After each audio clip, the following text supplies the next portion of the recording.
આજે કોર્ટમાં પોલીસે BNSSની કલમ 189 પ્રમાણે એક ક્લોઝર રિપોર્ટ રજૂ કર્યો, જેને કાયદાની ભાષામાં એમ કહી શકાય કે આરોપી વિરુદ્ધ પૂરતા પુરાવા ન હોવાના કારણે આરોપીને કોર્ટ કસ્ટડીમાંથી છોડી મૂકવા બાબતનો પોલીસનો અહેવાલ.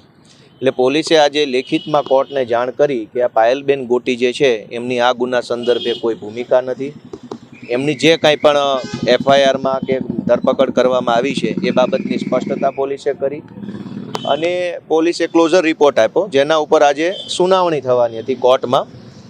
તો સુનાવણી દરમિયાન બે કાયદાના પ્રશ્ન ઉપસ્થિત થયા હતા કે આરોપી જ્યુડિશિયલ કસ્ટડીમાં એટલે કે જેલમાં હોય ત્યારે આવા ક્લોઝર રિપોર્ટની સુનાવણી કરી શકાય કે કેમ, જે બાબતનું અમે સોલ્યુશન લાવ્યા. જૂના જજમેન્ટો કાઢ્યા, જે જજમેન્ટથી એવું સાબિત થયું કે આરોપી કસ્ટડીમાં હોય તો પણ BNSS 189 પ્રમાણેનો રિપોર્ટ સાંભળી શકાય, હુકમ કરી શકાય. પણ જ્યારે જજ સાહેબ બોર્ડ ઉપર આવ્યા, સુનાવણી ચાલુ થઈ, એટલે એમણે ફરિયાદીને સાંભળવા ઉપર આગ્રહ રાખ્યો કે ફરિયાદીને સાંભળ્યા પહેલાં આ ક્લોઝર રિપોર્ટ ઉપર સુનાવણી નહીં થાય. ફરિયાદી પોતે હાજર હતા, ફરિયાદીના વકીલ પણ હાજર હતા, પરંતુ નામદાર કોર્ટ સાહેબે ફરિયાદીને 3 દિવસની નોટિસ કરી છે. એટલે કે જે ફરિયાદી છે એને કોર્ટની નોટિસ થશે, ફરિયાદી કોર્ટમાં આવે અથવા ફરિયાદીના વકીલ આવે, અને ફરિયાદી જો કોઈ વાંધો ન ઉઠાવે કોર્ટમાં તો સુનાવણી જ્યારે આજથી 3 દિવસ પછી થશે ત્યારે આ દીકરીનું નામ ફરિયાદમાંથી નીકળી જશે.